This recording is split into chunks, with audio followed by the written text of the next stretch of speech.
as we'd fly next to Venus and Mars. We'll be together all along. We'll even fly to the moon. If I could drive a spaceship, dear, I'd get one very soon.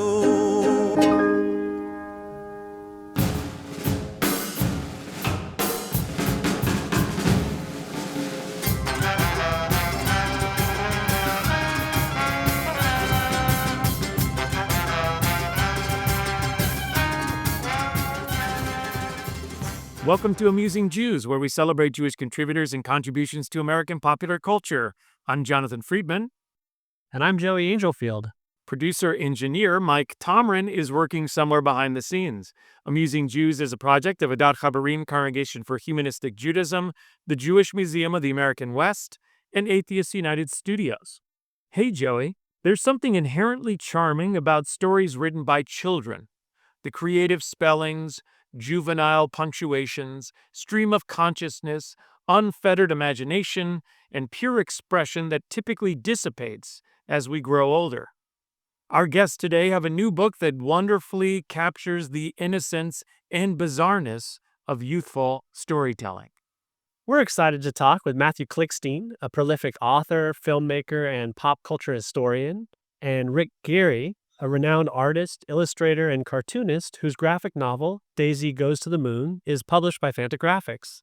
Mathew and Rick, welcome to Amusing Jews. Daisy Ashford was a real-life Victorian author who penned her most famous novella, The Young Visitors, spelled Visiters, when she was just 9 years old. What was her appeal at the time? So the story goes a little bit beyond just that early context, and that's what made it something that was special later. As you said, Daisy was a real person. She lived during the Victorian era. She actually started writing books as early as age 4. Her parents, of course, would help her, and, a bit of a stenographer. But at a point, she started doing it more herself. They would still help her out. But as you said, the books not only were spelled like a young girl who's learning how to read and learning how to write at a young age, but the structure is very childlike and naive, and there are logic and reason problems, just about common sense about the way things work in the world. She clearly didn't know how babies were born, of course. So especially during that time in the Victorian era, at one point, 2 characters get married. 6 weeks later, they have a baby. It's quite literally delivered in a box to the door, which is her not trying to be cheeky or funny. That's probably just how she really expected that babies were born at that time. But it creates such a beautiful, surreal, almost cartoonish image, especially in a book that is written, even though she has trouble spelling and grammar and so forth, in that Victorian vernacular. And the way that she's describing things is very much like the Victorian novels of that time. So it's very ornate and elaborate and poetic and lush in the way that she's describing things. And the scenes themselves it's golden age Victorian period. It's everything's brass and gold and it's like a Peter Greenaway movie or something like that, or The Favorite or whatnot. It really has that quality to it from the perspective of a child. Years later, adult Daisy saw the books again in a little trunk or something like that in the attic. And she and some of her family members just thought they were interesting. And somehow they got onto the desk of J.M. Barrie, the creator of Peter Pan. And he really connected to them, almost like outsider art, but for the literary world. That's really what it is in a way. It is something like outsider painters or outside musicians or that kind of thing, like beyond independent or DIY, really avant-garde. And that's how they saw it as. And J.M. Barrie helped the Ashford family to get the books published. They were published.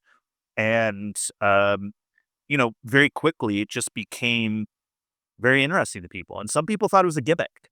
When F. Scott Fitzgerald started publishing just a few years later, he would be insulted sometimes by critics for being a quote-unquote Daisy Ashford. It was used as a pejorative for a young, snobby, literary figure or something like that. Like what some people criticize F. Scott Fitzgerald for being, for publishing a novel at 24 about kids getting drunk and crashing cars and screwing and whatnot. So people call him Daisy Ashford. I can't remember for certain, but I believe at one point Bret Easton Ellis, even the writer of Less Than Zero at 21 and later on American Psycho, etc. I believe at some point there were some people referring to him as a Daisy Ashford. They even made an adaptation of one of her books in England as recently as 2003. So there's clearly some kind of an interesting connection there. And I originally thought for the novella that Rick ended up so beautifully adapting and illustrating that it would be great to take that person and kind of put her on a crazy adventure in the style of the way that she would write. And that's what the novella was in 2008. And then Rick, worked to make the graphic novel. So, Rick, did you have any experience with Daisy Ashford before Matthew introduced her to you? Well, no, absolutely not. It was a Daisy was a completely new phenomenon to me once I was in touch with Matt and he explained the project. So I had to kind of take a deep dive into her life and her work. I read The Young Visitors, and I could tell what Matt was getting at. It was absolutely charming, and um, her style of writing is just right on my wavelength. So I jumped at this project. I have a collection of illustrated stories that I wrote when I was 9 called Weird Stories, spelled Wierd.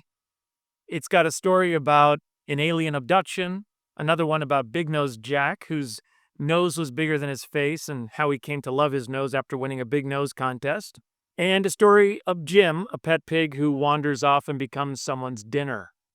It's filled with misspellings, non sequiturs, magical unrealism, and abruptness that are hard to fake as an adult, and yet you've done just that in Daisy Goes to the Moon. How did you get into the mind of a 9-year-old to create this book? When I was first developing the idea, as Rick said, you can get her books still. So I ordered everything I could that she wrote. And also a small biography that her niece or aunt or somebody that was related to her wrote that was clearly self-published, and read and learned the style of the way that she wrote. I actually would keep lists of glossaries for certain words she would use, certain spellings. They did change a lot, and I made sure that we were able to do that a little bit in our book too.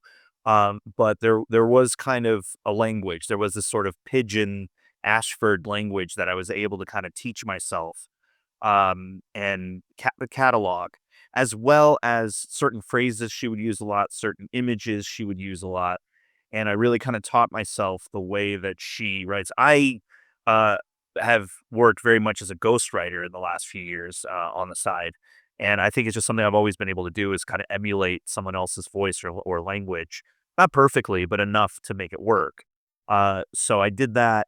And then I was reading and watching a lot of material that I thought would help to inspire me, including a lot of science fiction material, and Lewis Carroll, like his letters, things like that, to really kind of bring so much together, almost a cultural Cuisinart, along with all of the materials of Daisy's work. And that was very, very helpful. Finally, quite honestly, when I wrote the original draft of the novella, I purposely got yellow, like big line yellow paper that you use in first grade or second grade, and the fruit smelling multicolored markers to write it with.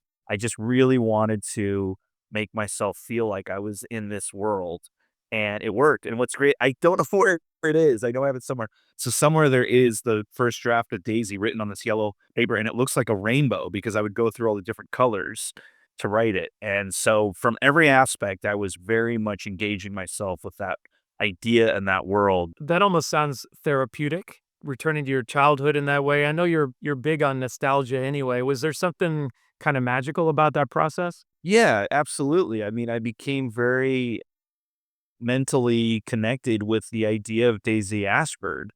It was really living in her world for a while and seeing the world that way, and was very invested in creating this universe for her that would be everything I would want to be. But I think a lot of what the character, not the real Daisy Ashford necessarily, but the character of Daisy Ashford that I had conjured, what she would want. I was really having her lead me to it. And, for good or ill, I originally foresaw with a new publisher in Portland that published the original novella.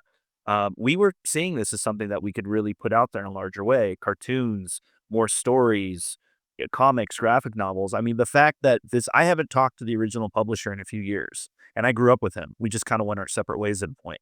So she, after the book came out, came and went back in 2008. But I thanked him in the end of this book, and I let him know. It was one of the ways we got back in touch recently. I was like, hey, remember Daisy? Guess what? Someone finally did it as a graphic novel 15 years later. And he was very excited about it. And he thought that was really cool. So I really wanted to draw it out and extrapolate on everything I could about Daisy and her world, because I wanted it to be something quite large. We weren't able to end up doing that in the end for various reasons, but Rick has helped to at least complete the circle a little bit with that one aspect of it, of this one first story finally becoming a graphic novel, which was always a bit of a goal. Matt called me out of the blue, actually, to get this project going. We had contact before for the San Diego See You at San Diego book. It was amazing to me that he had done this novel, and I just thought it was remarkable. So I I didn't really have any hesitation to join in the project. Enjoying the show? Click like and subscribe. Matthew, in the afterword, you write that Daisy Goes to the Moon is definitely not for everyone. It's fairly cryptic, trying to manifest a mind-warping experience for the reader on par with the likes of Naked Lunch or Gravity's Rainbow. The book is one of a kind and hard to put in words. What was your elevator pitch to Fantagraphics? I think a lot of it was Rick. Look, I've said it before, even while we've been talking here. There was a 15-year gap between the original publishing of Daisy and Rick getting involved. And much of it was I wouldn't say I gave up. It was always kind of in the back of my mind, but it just never really came. It never seemed like something I should invest in more time or energy into as a future project or something. I always thought maybe later down the road, if I had some other project that came out that got big enough where people were revisiting some of my old stuff, maybe we could return to Daisy. So it was always in the back of my mind. But it wasn't until I was interviewing Rick for the Comic-Con Oral History Projects, the podcast and the book that he was talking about, See You at San Diego, that I got to really know him somewhat. I'd heard about him before. I'd seen some of his stuff before a little bit, but this was the first time I was really engaged with him and his work. And in going through it more, when I was looking at his Lizzie Borden book in particular, which is one of the things he's probably best known for, and that kind of style, and even the tone of it was like when you fall in love with somebody when you're not thinking about it. You know what I mean? It was like, I wouldn't say I gave up on Daisy, but I just wasn't really thinking about it in those terms. Suddenly I'm looking at this artwork and I'm going, oh, this is what Daisy's supposed to look like. Like, it just snapped in my head. I wasn't thinking about it. I wasn't looking for it. I was like, oh, this is this. And I hit up Rick. He said he'd be willing to read it. As I said in that afterword, it is true. It's not for everybody. I've had people who really can't read more than a few pages of it because it is written in this odd, Gravity's Rainbow, Naked Lunch style that's kind of emulating the way Daisy wrote and talked. And I wasn't sure if Rick would get it. He read it. He loved it. As he said, it happened very fast. He was clearly really into it. We talked about it a lot, and he really got it in a way that surprised me. And so I was amazed, actually. I really thought I would send it to him and he'd say, hey, nice try. And, I tried to read a few pages, not really for me, and that would have been the end of it. But it was like the exact opposite. It was just as he said. I mean, he got it. He understood it. He was excited to move forward. I mean, it was a really cool experience to share that with Rick. And it's one of the ways we've gotten to know each other somewhat. We didn't really know each other very well beforehand, as he said. So it's been great to just kind of have that collaborative experience with somebody like Rick Geary. Rick, it's been said by others, but I'll repeat it. Your illustrations for Daisy Goes to the Moon perfectly encapsulate the fantastical, energetic, surrealist, naive subject matter. So what was your artistic process for turning these mind-bending little scenes into images? A lot of my experience has been in adapting classic literature to the comic medium, and I did it pretty much along those lines. I read Matt's book over maybe 3 times and, broke it down into episodes. That's kind of my method, and, deciding on those episodes which had the most visual possibilities. Um, Believe me, there's a lot that I didn't include in the adaptation. His book is full of subplots and dream scenes and, uh, really oddball, inserts. I It's the kind of stuff I really love. It's right up my alley. Um, I did the, classics illustrated, and I've illustrated, adapted, many other 19th century, um, pieces of literature, and, this fit right in, and the outrageousness of it really appealed to me, and, I it charmed me from the beginning. I just had a lot of fun with it. Yeah, it definitely has the steampunk, Jules Verne's Trip to the Moon vibe to it, and also kind of the wacky time travel guy from, I guess, the '80s or whatever who shows up. We don't wanna spoil it for for the audience. We want everyone to get the book. Other people have suggested, Alice in Wonderland and The Wizard of Oz too, and you can really feel that vibe in there too. It's not explicit, but, definitely there. Yeah, it's awesome, and it's the kind of movies that if, Daisy probably were born at a different time, she would have been watching. That was definitely a bit of my hope, you know? There's certain books that one of the reasons they haven't been adapted or when they have, they don't really work very well. Something like A Gravity's Rainbow is a great example, is the reading of it itself is part of the trip.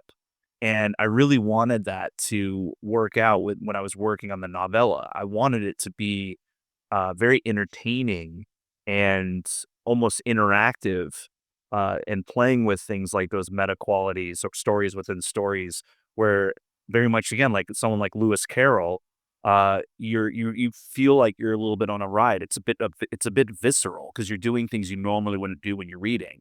I wanted that in the novella. Whether I succeeded at that, I don't know, but that was what I was trying for. But Rick completely nailed that feeling. Every time I would look at sketches that he would send to Gary or publisher and I just was not only astounded by the work itself, and I've said this before, Rick's pencil sketches are better than most people's final work. And when I've said that to other comic book people, they all agree with that. Even people who are his age and as experienced and whatnot, everyone agrees. They're like, no, definitely. Um, and but I would look at it and also be in awe that it was almost telepathic. He really was seeing how to do it. Not only what to do, but how to do it so that it would work on a visual level. Because so much of the Daisy book, what makes it cryptic and weird is the way it's written, which it did intentionally. And some people are stumped by it. Rick wasn't, and he completely adapted that feeling to the page visually in a way that is remarkable to me. I'm glad you feel that way. Thank you. Rick, you're awesome. I just will say it. Thank you for working on this project. I know we're being spoiler free. I just want to mention though that I love how there's the Daisy clone, and the original Daisy is cuter than the clone, and everyone comments about that. Yeah. I mean, one of the things that was fun about the book, and again, that Rick did so well in her expressions, her eyebrows, her sneers. Rick really made Daisy so animated. She really is so real on the page. Uh, and that's part of what's so engaging about it. But I appreciate that he did that because I worked very hard at having that aspect of the story in the original novella. You get this sense while you're reading it, and this is clearly, hopefully, in the graphic novel too, that Daisy might have actually made it. It's almost secretly her, having done it. And so, because she's writing about herself, I thought it would be fun to make her this precocious young girl that she was, a little haughty, a little bit of a debutante, a little bit smeary, kind of, an old time version of Cher from Clueless type of thing, but a little bit more snide.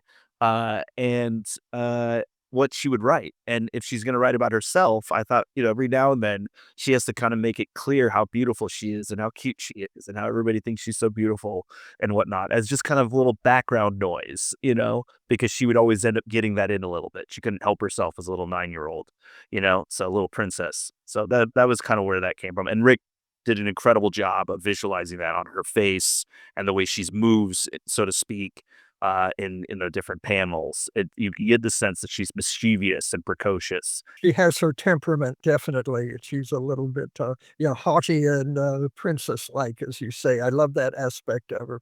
Anything that comes along, she's willing to dive into.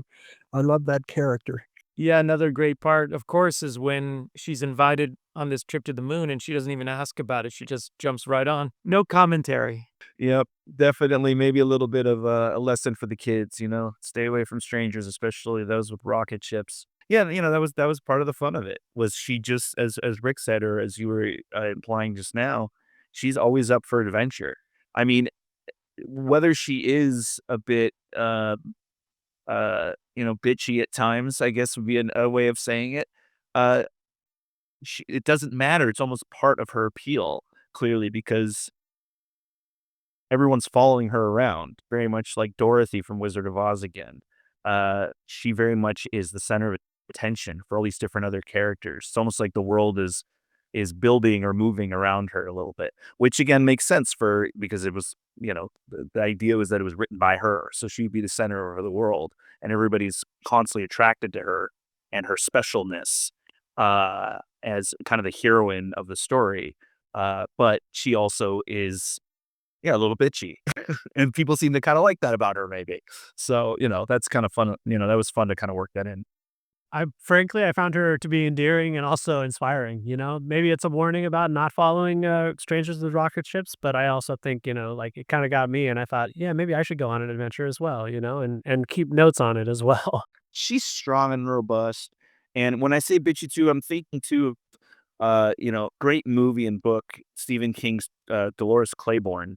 And there's a lot of discussion about that. One of the characters, the older woman who, Dolores Claiborne, played by Kathy Bates, is all perfect as always in that, as the character, tells her, it gives her advice, sometimes being a bitch is the only thing that a woman has to hold on to. And there's this whole concept about it and whatnot, especially back during the earlier times and so forth. And, there's a strength there that's fun to kind of play with from this character's point of view. And it's why people are following her and why people are being willing to be led into adventure with her, because she's so strong and so adamant about her beliefs. And that's very, as you say, endearing and inspirational. There's almost like a Joan of Arc quality, it's like crazy or not, let's go into the war. And everybody just wants to follow her because she's nuts, but really interesting and is going places, is doing things. She's very alive. And once again, Rick brought that so much out in her face and everything. She's so animated. And that was a lot of what we were trying to do with the book. And I think Rick did a really good job, the novella, and Rick did a good job of visualizing that in the graphic novel. Do you think that spunky, we'll say, bitchiness was also appealing in the Victorian era when, women were supposed to be prim and proper, and here's this precocious girl who's doing all these wild things? Was that maybe part of why people found these stories so alluring? Yeah, I mean, you see a lot of that in Sense and Sensibility and Pride and Prejudice and that kind of thing. It's a lot of what people like Jane Austen and the Bronte sisters were kind of known for, was that they were these very witty, wry, kind of upper crust women, kind of uh, bantering about and saying all these different things and gossiping whatnot. And a lot of it was done in a very smart, clever way then, and that works now. I just watched Jane Campion's adaptation, Portrait of a Lady, with Nicole Kidman. And there's a lot of that quality to it. It's a little bit of a different time, but you still have that sense about it. And there's prim and properness and there's propriety. It's the same thing like a movie like The Age of Innocence, for example. Again, slightly different times, or some of the Merchant Ivory movies, where there's a protocol. When you're watching something or reading something like A Room with a View, you definitely get this sense of network and bureaucracy and people handing cards to each other and the way what you're supposed to talk and move and be. And yet in all those novels and stories, the girls especially are a little bit catty with each other, with the men in their lives. They might be obsequious, they might be dominated. They might not always be, the circa now feminist hero, even though they are of that time. But some of them are very witty and wry in that way, and kind of, especially when you watch the movies, their face kind of tweaks up a little bit. It's like that they're up to something, and they'll present oftentimes adventure for other people or inspire other people in those stories. And I think that that's something that's very important that we're aspiring to somewhat here. Or even something like Colette or something like that. Again, a little bit later, but of that same kind of sensibility of the mischievousness, the cattiness is part of what makes her personality so endearing. I've always loved the Victorian era for that, as you say, the surface of propriety and structure, but underneath there are these roiling passions and the urge to be outside of the rules somewhat. Matthew, you've got an impressive CV ranging from novels to nonfiction to graphic novels to oral histories to screenplays. You describe yourself as a multi platform storyteller. Where does Daisy Goes to the Moon fit in your eclectic output? Definitely with my comic book and graphic novel work. Um, you know, it's something I've really enjoyed doing in different ways. I've been able to collaborate with some amazing artists, uh, and watching that work come to life through people who are really right for it. And I've worked with people uh, in all different kinds of ways from all different kinds of backgrounds. The comic book series I did for Aftershock a few years ago, they basically had kind of a Henry Ford factory line, and I would submit the scripts, and it was my idea, and I worked with them on developing it, and all this stuff. It was my comic book series. They were doing 5 of them, but there was this whole team of people I didn't really interact with or deal with who kind of did, what I asked for in the script and whatnot. And it was very much like working remotely on a film, I felt like. Um, and the artist, though, the main artist, Evgeny, he's in Russia or something like that. I never spoke to him. I don't think he spoke English, any of that kind of stuff. So, but he was so amazing. It was great working with him through these different intermediaries, but still doing that. Johnny Ryan, who does these really crazy, extreme underground comics, especially back in the 90s and such and early 2000s.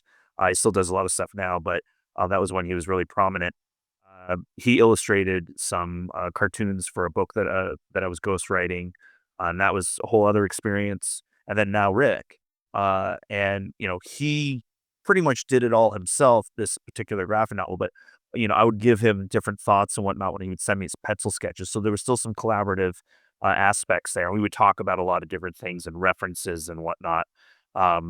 So every time I've worked on a graphic novel or comic book series, and I've done a few other little things on the side, but those are my 3 main ones. It was a very different experience, but always very enjoyable.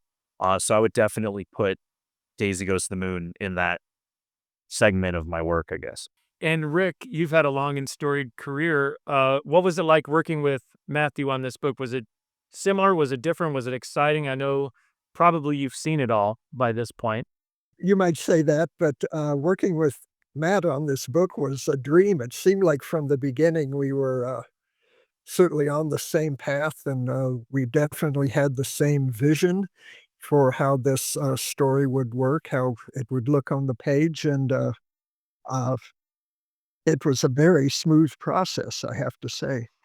Yeah, this was one of the smoothest, if not the smoothest collaborative experience I've had. I'm very lucky that I have a few other people that I've worked with on other projects, some more than a couple times. And with some of them, it's fun. I mean, I worked on a project once.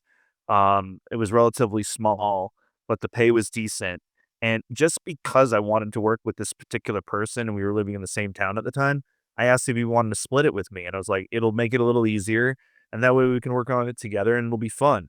And I did that. I could have done it myself, but I wanted to work on it with him. It made it a little easier to do. And every day we would go to his house. He had a bigger place. We would work on the script. Then we'd go to lunch, come back to his place, maybe watch a movie or talk a little bit more, maybe a little bit more script. And we did that for about 3 weeks straight, like going to the office. And it was a great experience. It was well worth giving him half the paycheck I got to have him help me with it. So I like collaborating quite a bit. And but this experience with Rick, as he just said, we were very simpatico from the beginning. He would have had to have been to get the book the way that he did. I mean, the way he was talking about it was just amazing in that regard. It was like, yeah, he really gets this, and so it's not a surprise that when we worked on getting the graphic novel done, he was right on top of it. The end of the book teases a sequel, Daisy Goes Punk. Is this just a gag, or are there future Daisy books in the works? Anything's possible in this crazy mixed up world of ours. I'd be eager to read it. Anything's possible with Daisy. No, I did put that at the end of the novella. As I said, originally there was more emphasis on it being a Daisy Ashford adventure. And the original goal was that aside from or maybe adapting this into other media like cartoons or comics or graphic novel as what actually happened, we wanted kind of further installments of taking the Daisy character. And in this case, the next idea, because I was, especially at the time, I was obsessed with the history of it. That was when I really got into all the documentaries and books and such about punk rock and all the different bands and whatnot and CBGBs. So that was just where my mind was. And I just thought it would be so cool to have Daisy go in time to the future, but the future would be not today, but like the 1970s, early 1970s at CBGB, and like Daisy being there. And I had all these ideas of how it would work and whatnot. And from there, standards, center of the earth. We've sent her to the moon, let's send her to the center of the earth. Obviously, she has to go to center of the earth.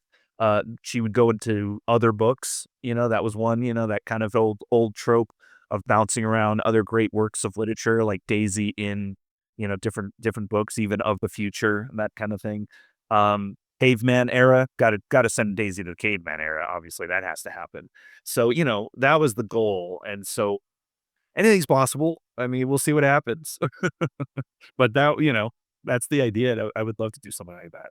Well, thank you, Matthew and Rick, for joining us. This has been delightful. Thank you, guys. And to our audience, now back to your regularly scheduled lives. Amusing Jews is here to amuse you. If you like being amused, go ahead and click like and subscribe.